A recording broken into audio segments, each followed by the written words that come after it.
not your enemy, nor will I pretend to be. I got these powers like Austin, so all I can see is welcome to the podcast. This is my way. A bunch of my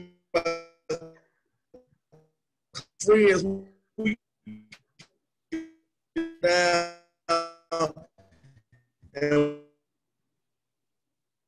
we can talk about some stuff. And we like to talk about stuff I don't want to hear. People give me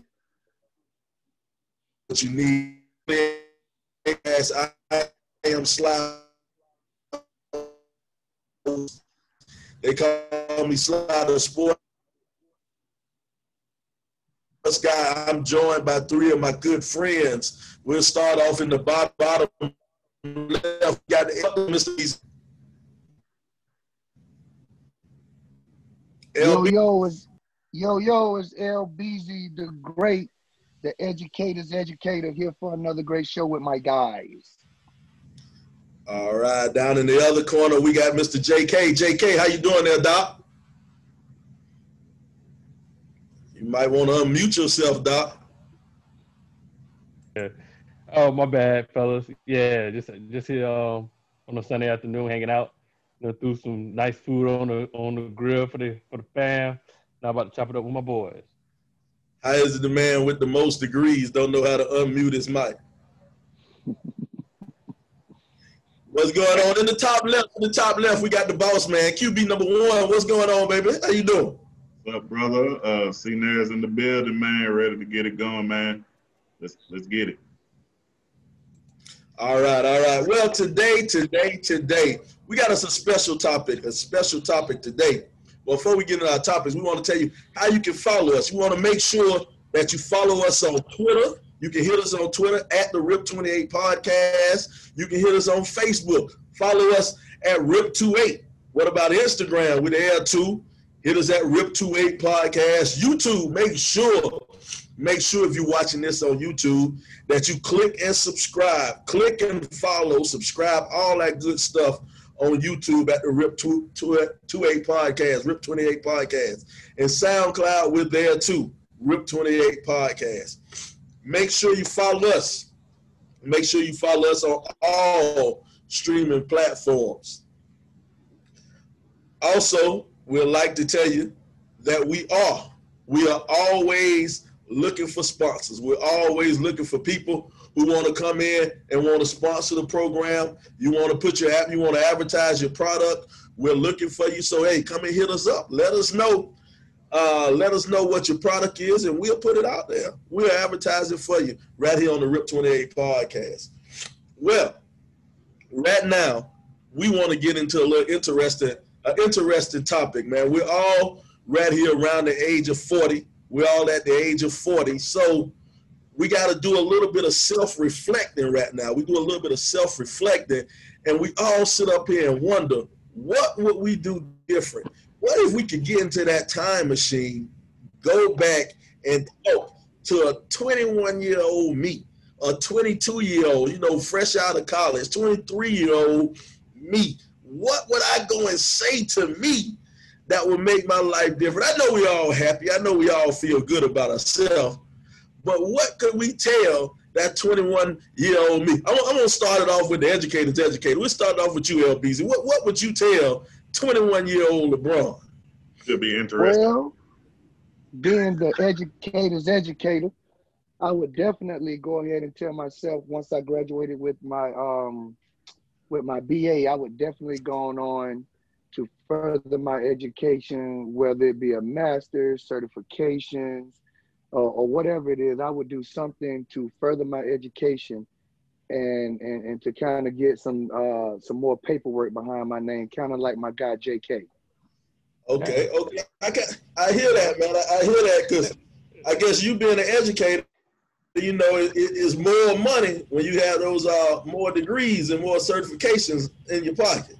Exactly. I wouldn't have settled. I think I settled. I was just happy to finally be out of school and kind of be on my own without having to go to class, and I kind of lost sight of my future endeavors. So I think I would definitely say get some more certifications and degrees and things See, that's behind my interesting. name. I wasn't expecting. I guess I wasn't expecting that to come up. Like people would say that, but I get what you're saying Yeah. because it's kind of opposite for me. I stayed in school for a long time, but I remember I was about to be like you. Like, okay, I got my bachelor's. Actually, I started getting my master. I was in the program for my master's. And I was in the bathroom one day, actually using the bathroom, and my only African American professor at the university was in the bathroom at the same time. He said, "Oh, you still right?" I said, "Yeah, I'm in grad school, get my master's." He said, "Yeah, that's a good thing." And so, you gonna stay for your doctorate? I'm like, I don't know. I don't know if I stay for my doctorate because master's gonna take me 2 years. And so I'm like, I don't know. But one thing he told me, look, man, the best thing you can do is go, because I know you can do it. Just go ahead and stay for it, because once you get out there and get bills and get a family, and it's a wrap. It's very hard to go back. So I got trapped in school for a while though. So I guess but I got it, and so I I ain't got to go back to school. But it took a while. I was in school for a while, so yeah. That Hey, was interesting. I feel you on that, LB, man. Of course, I was in the education field myself for about 8 years, and when I was coming up, I thought, $30,000 a year, you can live comfortably and be cool. Right. And then, Reality check. then when I got to working and got to having to pay bills, I was like, man, this ain't gonna get it done, bro. Hey, Chance, I'm telling you, I was making $30K in grad school. I hear you, man. Hey, Yeah, that's before you had a house, note, and kids and all that, though. yeah, I could, like you said, I couldn't do that with 30K. Yeah, for real, man. Hey, it's definitely hard to make it stretch, man. If that's your only source of income, boy, it's hard out here for these educators, man. Oh, yeah, that's good. Yeah, I Yes, sir. actually had started grad school, get my master's because I was wanting to be a principal or something like that, and I ended up going into another job or whatever before I started school. But I was definitely on the way to going back to school too, and I knew it was going to be a struggle. I already had kids, and I was like, it's kind of pretty much night school, so you work during the day and you got to try to do classes at night. So that would have been rough. So like you were saying, Juwan, going straight through, that's the best way to go, because once you stop, it's a lot harder to go back. It's a wrap. It's a wrap. You It's a can wrap do it. for it, It's man. tough. It is. Yeah. Now, But let's move on to JK, man. What would you tell your 21-year-old self? it's funny. I was telling my 21 self after. I'll probably say make sure I chose the right, which y'all probably wouldn't understand this. I didn't choose the right advisor when I was getting my doctorate, which caused me to take a lot longer to get it. Instead of like maybe taking 4 years, it took me about 6 years to finish up to get my doctorate. So I would have made sure I chose the right advisor, which maybe I should have chose the guy that was in the bathroom with me, the African Yeah, American you look like professor, he and had said, your back. "Yo," because he would have looked out for me, But man, it was tough because you got to run down some of these professors, and you give them I'm trying to submit a paper for a conference, and you're my advisor, so you need to review the stuff, Yeah. but you don't review it, and so it's not really, I can't make you do the stuff, So that's probably what I probably spent longer than I should have in school. But at the end of the day, I ended up switching advisors, and actually the advisor I switched to, he took me under his wing, and it was smooth sailing after that. But yeah, I had a rough patch, probably like the first 2 years, just because I had a bad advisor and I wasn't making any traction. So, but yeah, so I probably would chosen a better advisor when I started my doctorate I program. can Now let me ask you a question though. How you know what makes you say it was the advisor and not you? You understand, in grad school, I had about a 4.0 in undergrad, so I could do the work. I passed my engineering qualifiers in the first time, so it wasn't the ability to do the work. It was just the ability to have an advisor, because I'm meeting, I'm talking, I'm trying to figure out stuff that nobody else has done before, and so you need that dialogue. You need to be able to talk, and that's how I learn. That's how you learn. You talk. I'm talking to my advisor. I'm throwing off ideas. He talking back to me.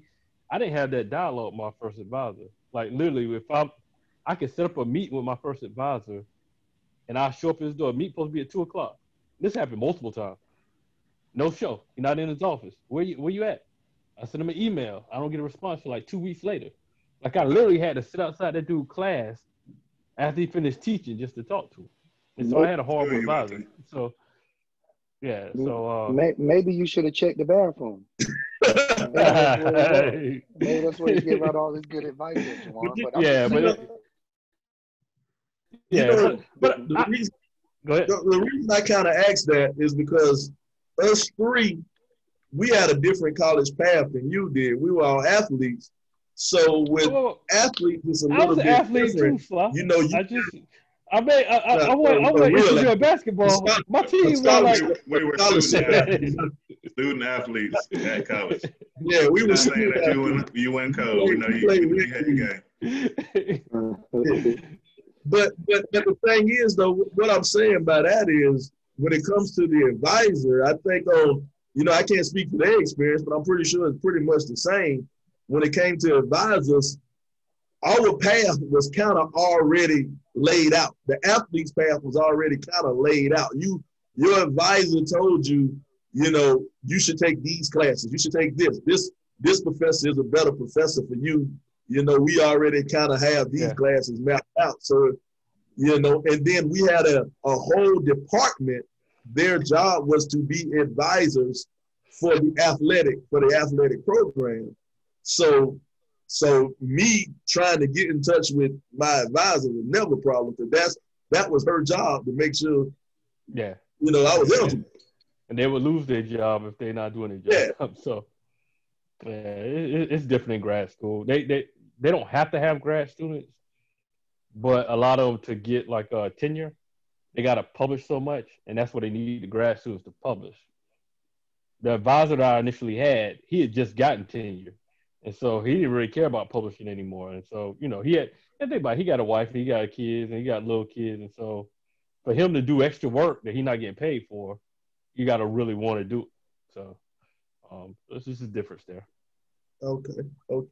So, but I believe all paths lead to. I would never met my wife if I didn't spend that extended time in grad school. So I would have been off. But it's true though. I'm just saying it led me there. If not, I would have finished school. I would have been off working somewhere. And so I would never had the opportunity to meet her. So, he said your 21-year-old self. Did you meet your wife at 21? No, I wasn't 21. Okay, then. So we moving on. He got to mention his wife at least 3 times during every podcast. Hey, Slide. That's what he should have told his 21-year-old self, how to keep that woman happy without having to say everything about her on the darn podcast. But I get you, KK. I feel you. We know you like to move up to see Nesbitt, man. What would you tell your younger self? Great question. This ought to be interesting. Great question. I would tell myself that get the money first, then have fun. I had, I'm from South Carolina. I didn't have the wildest high school experience, just wilding out or nothing like that. I pretty play ball, go home for the most part. Got to Memphis, and it was like a whole new world. It was a different culture out there, man. We wilding. I'm talking about wilding out, bro. I'm talking about. I go out there to go, play football, but I'm like, man, this party here, we got this going, we got that going. Let me go see what I can get into instead of focusing on the goal. And I did have a bunch of guys at my school who came here with me or around the time I came in that went to the pros and stuff like that. And I felt, they may not say the same thing. I felt we was pretty close, or I was just as good on the same level, but they had a better work ethic. As far as the weight room, watching film, doing all that stuff, I was going out of practice like, boom, I'm finna go kick it as soon as practice over, and then, sooner or later, that catch up with you, and you don't reach your goals and your potential that you could have. Yeah, that is true. That athletic side, You know, I ain't even gonna sit up here and pretend like I was close enough to make it to the league. But I can look at people I played with, and I think of one particular receiver in particular. His name was Alex Bannister. Alex went on, and Alex played a couple of years in the league. I know maybe 5-6 years in the league up in Seattle. And when he came into camp, Alex was like 6'4", 150 pounds playing wide. But the dude worked, you know what I'm saying? While we was out on Thursday night trying to hit the club or whatever, you know, he was in there working out. You know, he was doing his thing. And true enough, he the one made it to the league. Yeah. So yeah, that work ethic, man. You tell your younger self to work harder. I do understand that. Hey, it's a lot of sacrifice. It's a lot of sacrifice. When you we was out there, you right about that. We was out there buying these $1.50 40s at the store, you know, thinking we big time. Yeah, that is true. That is true. Yeah, hey, to make it to that league, it's a lot of sacrifice, man, and that's what it takes, man. Like some of the same stuff y'all was doing, I was already talking about what I was doing on Wednesday and Thursday night on the sideline in the last period of football practice. Like, hey, I'm going here, and this is my intent. Yep. There was nothing intentional about getting in that weight room, as you can look at these muscles and tell. I was not fighting to get in that weight room, which I think really hindered me. So I can definitely kind of echo those same those words there, Chance and Sly. Oh yeah. You know, it's funny now. Everybody kind of has something based on college, and for me, what I would tell my 21-year-old self, I look back. You know, I went to school for a history degree, and I have done nothing in the field of history my entire grown-up life. You know, I worked in telecommunications, and now I do broadcasting. You know, I own a broadcasting company, you know, a production company. And so I did, you know, I don't want to say it was wasted. It wasn't wasted because I enjoyed every minute of it. But as of what I know now, you know, history wouldn't have been the way to go. And this is going to sound even crazier. This is going to sound even funnier. Sometimes I love college. I love the experience I had in college. But if I look back at people I know who are plumbers, you know what I'm saying? I look back at people who have the technical feel. I wish I would know more. Like just last week, I had to go and put an air compressor in my car for my air conditioner. I had to get this man $750. You know what I'm saying? Yeah. I had to give him $750. It took him an hour and a half to do it. It took him an hour and a half to do it. I had to give him I wish I knew I could have taken something more hands-on. You know, learn the actual trade. That's what I would tell my 21-year-old self. Go to college, experience the fun, experience it, enjoy it, man. But you might as well go and get a trade. Might as well go to some type of trade school while you're already taking out them loans or you're already on scholarship. Go to some type of trade. Pick up a trade or something. Yeah, what you were talking about? I said that on an earlier. Go ahead, bro. What's that? I was saying that on an earlier podcast that we had. I definitely would have learned a trade in addition to getting a degree, because now you open yourself up for a whole different strand of revenue with the trade, because you will always be in need, whether it's a plumber, a barber, a welder, brick mason. Those are things that go from state to state. And once you have that certification, man, you can almost count your dollars already. Just to add on to that real quick, you know, I don't want to be like Juwan, but my wife, she works at a career center, actually, and that's kind of what they specialize in. You know, trade school. You know, they got people who can construction, building houses, automotives, you know, all kind of stuff, and it's a really great program just because college ain't for everybody, for sure. And if you can go do 2 years of class, or you can start in high school, and by the time you graduate high school, you're already ready to make some money. I mean, you can't beat that. it's thousands and thousands of people who went to college like you, Sly, never did anything with their major, man. I was an education major, and I'm not in that field anymore either. I mean, getting a degree is great for some jobs, but like you say, some jobs you can make just as much money or more money, and you can start at an early age making that money if you get a trade. Yeah, and that's what we tell. Like, like I do a mentoring program around here, and most times people want to fund you. We're a nonprofit to kind of push kids to go to college, but like Chance said, college isn't for everybody. And if you can get that degree, if you get some kind of trade where you can make money, that's the ultimate goal, right? And like you say, it depends on what you're majoring in. Like Sly, I know you majored in history, but you loved history. It's just that you couldn't. You were planning on being a teacher, right? Yep. But that didn't pan out. But you did love doing it. So like I tell kids, I'm like, if you're gonna major in something in college, if you're gonna first at least do something that you enjoy doing. Don't go and do something like if you hated math and then you just say, I'm gonna do engineering just because I think I can make a lot of money. You're gonna hate it because you want to do something that you enjoy doing, right? If you're gonna go and especially if you're gonna pay for it. So that's what we push to the kids. Like, look, do something you enjoy doing. If you're gonna go to college, find a way to pay. Whether if you're an athlete, get them to pay for it or get scholarships. But to actually the amount of money these colleges charging people these days, it's ridiculous. And I don't know if I could really say that the cost benefit is really worth it. Yeah. So I don't know. It's hard to say, So, but yeah, it's interesting. Hey, and doing a trade school can save you a lot of debt coming out in those if you don't have a scholarship with those financial aid payments that you're gonna have to pay. And the trade school allows you to get to the money a lot faster. You don't have to take 6 years to get your 2-year degree like some people. Yep. Now, one thing we told what y'all would say.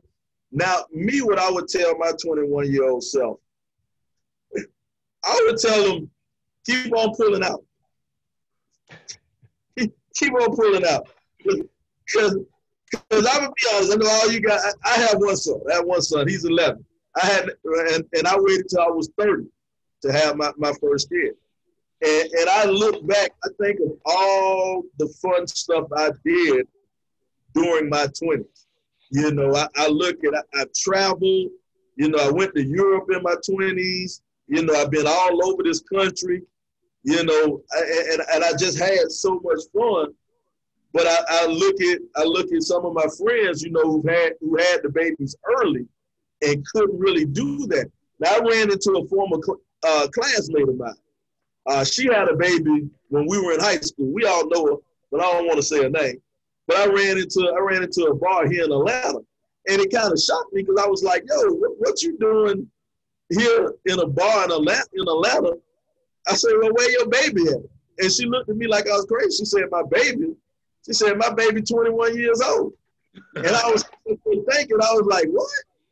And she broke it down for me a whole different perspective. I always thought, you want to have fun in your 20s, don't have any kids. But she broke it down. She was like, "Yeah, I had my baby early, and I wouldn't have wanted to do that in a perfect world. But when I was in my 20s and I couldn't go anywhere and I was struggling to make it, I was with my baby. I couldn't go anywhere. Y'all was having fun. But now I'm in my late 30s. I have a real job, a real career. I'm making real money. And I'm still young enough to go out and do whatever I want to do." And so she made me think about it in a different way. But I would still tell my 21-year-old self, keep on pulling out. Wait. You should tell yourself to wear a rubber before you catch that package. Well, hey, That's all I'm saying. Sometimes it don't happen like that. Sometimes it don't happen like that, man. But all us older. I know, Chance, you had your kid, because your kid in college right now. So you had your first kid when you were younger. but now that perspective of being older and having a kid, 'cause I think your youngest kid is my oldest kid's age. Yeah, 9. And so is it a different perspective now? Having a kid when you're older than when you were younger? You know? It changes a lot because you know the first kid you scared of everything happening, and by the time you get to the last kid, you're like, man, just don't shoot nobody else. Don't get yourself shot. But it's just like, hey, you know, we done been there, done that, and they done. I will say this: most kids learn a lot from watching their older siblings get in trouble and stuff like that. They like, hey, I don't want to get no whooping, so I'm gonna learn. I'm gonna learn from their mistakes. And I don't have to tell my little one much because I mean he already knows the business. Okay. Hey man, I had my first one at 36. I was in the clear. I was wide open at the 5, and got tripped up on the 2-yard line. So I don't know the difference, to be honest, Jawan. I've helped raise kids and all that stuff, but I'm a first-time dad at 36. My son is 3 years old, so I'm still learning with him. So I don't know the difference, man. I was like Slide, you know, pull out king, and then got tripped up, and now I can't call myself that anymore. So I adopted the nickname, the educator's educator, baby. Now we touched on a lot about education and whatnot, but another thing that I want to know how you guys feel is about finances, because I sit back and I look, and Chance brought up something interesting. You know, he thought making $30,000 was great, and I look back at it. My first job out of college, I worked for Time Warner, and I was making $12.50 an hour. You couldn't tell me I wasn't the biggest baller on the planet. You couldn't tell me I wasn't a baller making $12.50 an hour. And I look back at myself now. If I had to live off of $12.50 an hour, I'd kill myself. You know? But you know, what would you tell yourself about finances if you found your 21-year-old self? What would you tell about money? Hey, Sly, real quick, you wouldn't have to kill yourself making $12.50 an hour. You would die from starvation because you wouldn't be able to eat. I couldn't eat. But I would definitely tell myself, man, that I would started saving early. I would have learned how to save and how to invest. That way, when I got a little older, my age now, and in those years to come, that I would already have a foundation, a financial foundation set up to where I wouldn't just be learning how to save and where to put my money to, how to grow my money. Okay. What about you, JK? Chance, what you about to say something, Chance? I would say, you know, make sure you get you a side hustle. You know what I mean? I was at a private school where it was a bunch of upper class, as far as financially, people that went there. And, you know, I'm coaching basketball, you know, track, all that stuff. And only around the end of the time when I was there, I realized, man, if I can train these kids, and these folks paying $50, $6 an hour just to go around and work on some basketball drills and stuff like that, you know. And by the time I started doing that, you know, I was kind of out of the picture or whatever, but I'd have been doing that from the get-go. And then, you know, after you build up, you know, some clientele and stuff, that could be your main job or anything like that. So, I mean, always find you a side hustle because nobody get rich off of one source of income.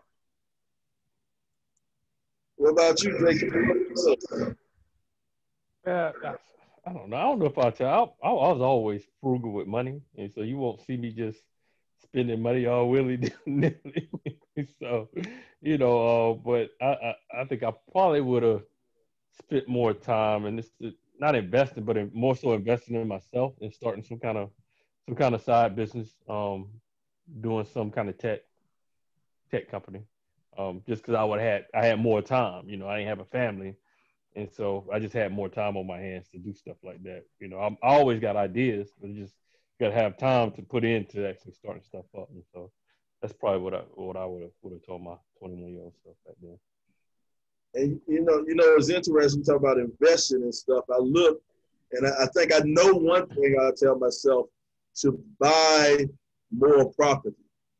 I look at the way I grew up. I didn't know a lot about what my grandfather did. My grandfather was a farmer. That's all I knew. He was a farmer. But you know, in my later years, I come to find out my grandfather not only was a farmer, he rented out his little single wide trailers all in the country to his migrant workers and stuff like that. And you know, my grandfather had a whole nother source of income coming in from rental properties. And I look at myself, I didn't get into the property game until later, you know, until my 30s. You know, if I was sitting up here thinking if I was young, you know, buying property and stuff like that, you know, the first real estate boom and then the real estate bust, I would have been all over buying properties, man. So, because I know people now who don't have a job. They don't have a job. They live off of their rental property. So that's something is investing my money a little bit more wisely instead of in stupidity, the way I do it. You know, and I think that's one thing that I would tell myself about being younger. Now, you know, Chance picked his wife. Chance picked his wife young, straight out of college, and Juwan picked his wife, you know, relatively young, straight out of college. I think I would go back and tell, and I know LeBron would probably tell himself this: be careful of the women, the women you choose in your 20s, you know, because they will. The women that you get with and choose in your 20s can lead you on different paths in life, and you can be stuck in some places dealing with certain women in your life in your early 20s. So I tell my younger self, be careful of the women you mess with when you're young. So now, one quick question. One quick question. Now, why would you say LeBron would say? Now, all the panelists, why LeBron? Well, because Chance got married at 21, no, 23? 24. Chance got married at 24 to his dream woman, to the woman of his dreams. He got married at 24. Juwan got married to the woman of his dreams. But no, Juwan was 30. No, I was like 29. 29. Juwan was 29 and got married to the woman of his dreams, you know. But he knew he was going to marry her when he was 7. He was just waiting for her to show up. Okay. He was married her when he was 7 years old. But me and you, we kind of waited a little bit later on in life to make that jump. So our 20s, we got to have what people would call fun. We got to have what some people would call fun. And some of that fun got dangerous dealing with some of the wrong women. But, you know, brother done had to climb out of a window before. You know? Amen. You know, so just being a little bit more careful with the choices in women you make in your 20s is definitely something I would reach back and tell my 21-year-old son. I must agree. I must say, be careful who you give your good energy to.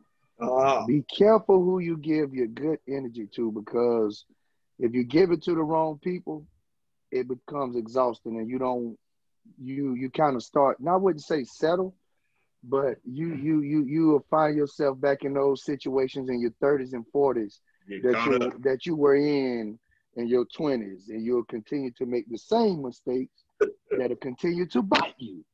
So be careful who you give, what woman you give, or women you give your good energy to and your good vibes to, because it can be exhausting. Definitely. Now, one more thing before we get out of here. We look back, you know, we all have pretty active lives. We all like doing what we do. Is there something, a hobby or a getaway or something that you would tell your 21-year-old self to focus on, something that you might like doing, but you don't do, or something you might have always wanted to do, but you haven't done because right now you feel like I might be too old to do this. You know, it might have passed me by. Now, me, myself, I'm kind of jumping into the game. I'm jumping back full string into the game of golf. I played golf when I was young. I see you give me the face. Played golf when I was a little bit younger. You know, I'm out there just hitting the ball around, just an excuse to drink a little beer or something on the course. But now I'm realizing, man, you know, we're doing certain business deals. I'm doing certain things that it's easier facilitated on the golf course. You're out there with guys and you can talk and you're in a comfortable element and you can talk business. And I hate the fact that because I'm competitive. I hate the fact that I'm not that good, you know? And I should have been a lot better if I would have kept it up in my 20s. So I think, you know, playing golf is something I wish I would have told my 21-year-old self. I say, man, get good at this, man. Tiger ain't the only one doing it. You get out there and do it too. What would you tell yourself, man? I would go ahead, Chance. Go ahead, bro. It's been a little hard for where I live at right now is Arkansas, but I think I would have continued playing in some type of basketball league or something. You know, just keep it going. When I was in Memphis, I was coaching and teaching so much I didn't have a chance to do anything like that. But then, you know, I moved a couple different places.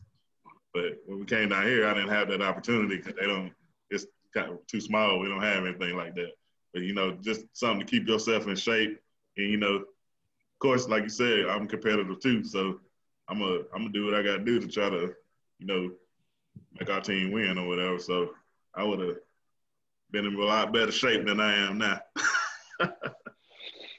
You're right about that, man. I think about that too, man. Playing in a league, you know, an adult league, a men's league or something like that, I'd be in a whole lot better shape if I was out here playing ball like I did. I kept it up, you know, kept it up. Yep. So it took you a while to get that shape, baby. We'll miss it, baby. That's paid for and bought, baby. Hey, man, I'm bringing it back, man. I'm taking it back. Man. It's gonna be a tank top summer for me next summer. Nothing but tank top. Hey, just don't do it on the podcast or nowhere near me, please. That's all I ask. Go ahead, JK. Yeah, you know, I got a desk job, and you know, it going through school, you used to think desk jobs would be great. But sometimes you get tired of sitting at a desk, looking at a computer, sending emails, being on teleconferences. So I would probably be like a personal trainer or something like that, where I could move around and train people and do stuff like that. Have some kind of certification where I can at least do stuff like that. But yeah, just that whole desk job vibe. I do it because I actually enjoy the work I do. But sometimes, I would love if like 3 days a week I had a desk job. The other 2 days I have something to do while I can get out and be outside or something to be active and something like that. So, but those desk jobs, man, they'll creep up on you with that weight, man. I had to do something. So I got to stay at the desk now, and I walk during meetings on my treadmill doing Corona. And so I do that now. So, but I don't know. But you go ahead, Brian. That's what I would do. I have something where I can do something physical. I would probably tell myself to learn how to work something with computers or something in the medical field. That way I could always I would be in demand, because there's always school districts that needs IT tech people and different software companies. I would do something in those fields to learn it, at least have a basis for it. Okay. Well, man, I think we had a pretty enlightening conversation, man, to sit up here. What we would tell our 21-year-old self. And now don't be mistaken. We all enjoy our life. Well, at least I think we all enjoy our life, where we are in life. We strive for better. But these are just some things that maybe we would tell ourselves to enhance our life even more.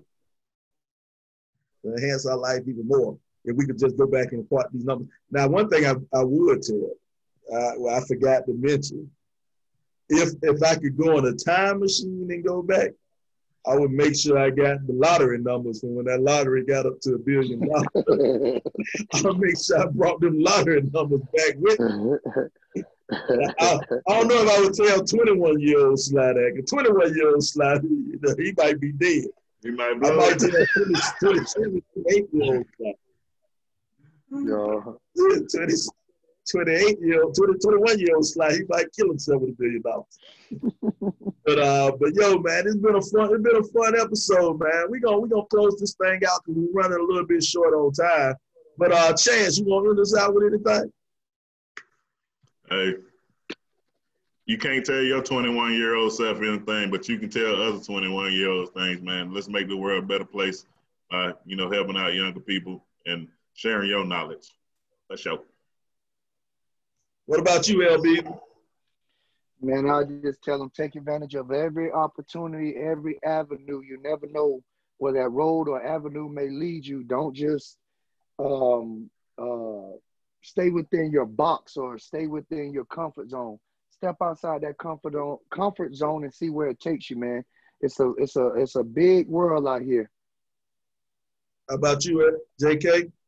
Yeah, I think everybody, if you go back 10, 20 years and say, hey, I would have did this differently, I would have did that differently, but you never know how things would turn out. And so I just say be thankful for where you're at, be thankful for what you have, because some people elsewhere would be wishing that they could have the life that you have right now. So I'm saying just be thankful in everything that you got and that God bless you with.